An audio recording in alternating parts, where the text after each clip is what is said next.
Talk. Sir, a round of applause, please. Thank you very much. Again, Senator Bakan.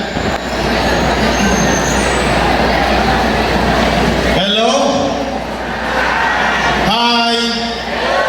Okay, so napakalakas pa rin natin ngayon, ha? So, it's still kicking and alive. A'udzubillahiminasyaitanirrajim. Bismillahirrahmanirrahim. Subhanaka la ilma lana illa ma 'allamtana innaka antal alimul hakim.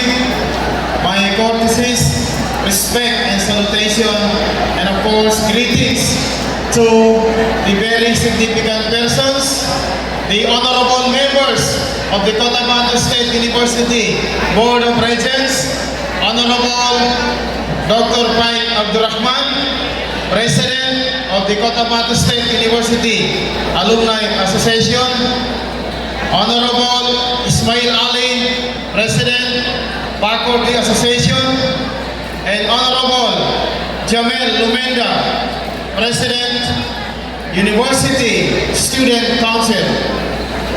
The Vice Presidents, Dr.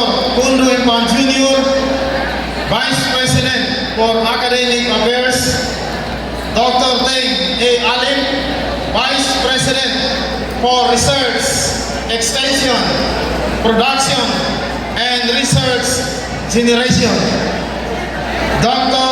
Abdul Samad Said, Vice President for Administration and Finance, Deans of the different colleges, Dean Dr. Alma Kato of the College of Engineering, Technology and Computing, Dean Farida Dimalin of the College of Forestry, Dean Dr.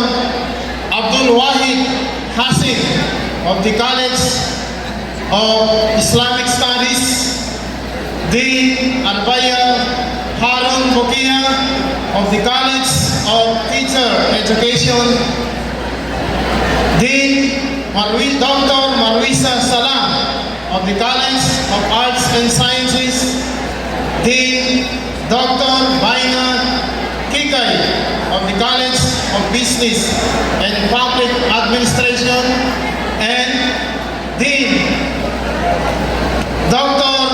Annalisa Makakwa of the College of Agriculture and Fishery, chairpersons or program heads who are in attendance, faculty members, other key officials, parents, the graduates, ladies and gentlemen, again, Assalamu alaikum and a pleasant day to each and everyone.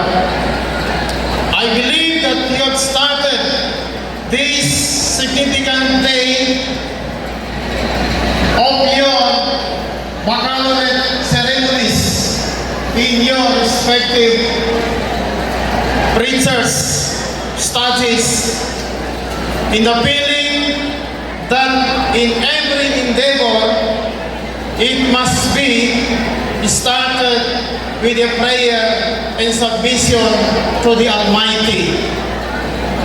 My dear graduates, that is indeed obligatory to each and everyone. For whatever religion we have, we don't forget that we are just passing by in this earth. Second is, we are on the recognition of the achievements of the different achievers.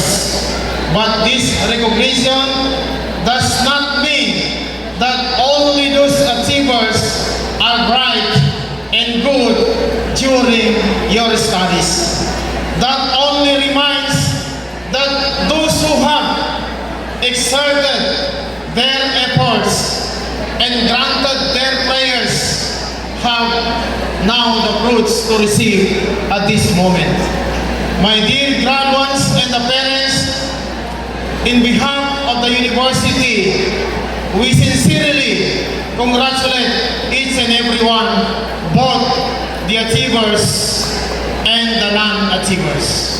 But I that everyone is an achiever because dalawang tulog na lang o isang tulog na lang, you will achieve the most awaited part of your milestone in your education. My congratulations once again. As the theme of this 2026 commencement exercises states that Cotabato State University as a beacon of transformation through lives that must be always in your hearts and in your minds, that as you departed to this university, always bear in mind, always walk with our core values lives. And I'm reminding you not to forget the abbreviation, the meaning of lives. And I hope that everyone will not forget lives, because that will become your thoughts as you go, as you look for your next step or next stage of your life or your milestone in your life.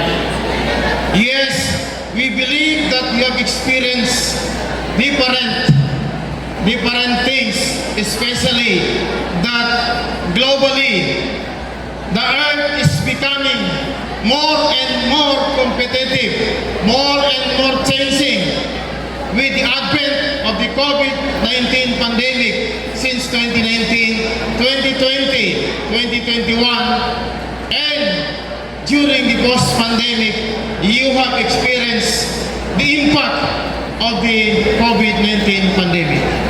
My dear graduates, we do believe and we are always confident that you are built, you are upgraded, not only in the fields of academic, but also in the skills, and most importantly, attitudes, values that you have gained in this university is the most important thing that we have imparted you during your stay in this university. Palakpakan niyo ang inyong mga sarili, palakpakan niyo ang inyong mga faculty members, ang inyong dean na sa araw at gabi ay nagsisikap para kayo po ay magagraduate na.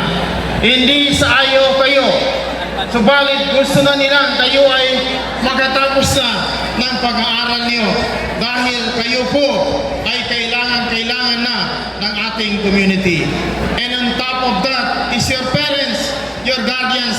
Bigyan niyo ng tatlong palakpak, masigapong palakpak ang inyong mga guardians, parents, nandito man o wala sila ngayon. Huwag niyong kalimutan ang mga baon na binibigay sa inyo. Tama ba? Alam ko kayo po ay excited na para sa inyong graduation bukas or sa Thursday. At alam ko kayo po ay ready na rin sa inyong mga future. Meron sa inyo mag-proceed pa ng kanilang master's degree, and that is really important. Nowadays, graduate education is a must. Hindi na po tulad noon, pag nakatapos ka na ng inyong kolehiyo, ikaw po ay isang dakilang nakapagtapos ng isang degree. But ngayon, nowadays, it is important to continue our graduate education. And we are ready for that. Our university is prepared and ready to admit you, to accept you in our graduate school. After your graduation, you have to continue. Ganun po ang ginawa namin noon ni na Vice President Kundo Pam Jr., Dr. Deng Alim, Dr. Arbaya, Dr. Jamalon, at karamihan po sa amin noon. Yun po ang ginawa namin. Kaya po ngayon, nakikita niyo na kami po ang kaakibat niyo. Kami po ang katulong niyo para sa inyong mga pangarap.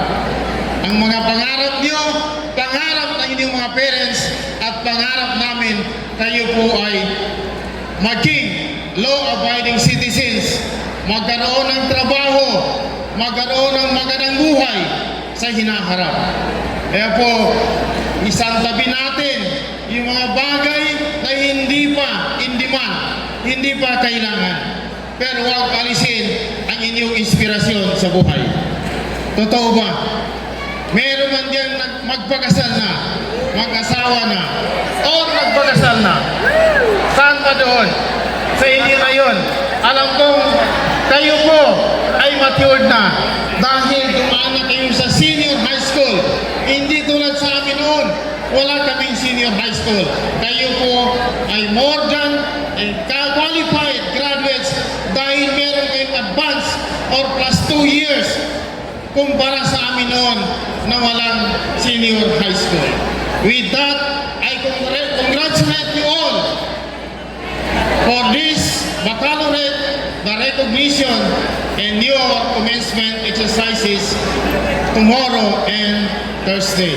Wabillahi taufiq wal hidayah. Again, mabuhay po kayong lahat. Thank you very much. Thank you very much, Mr. President.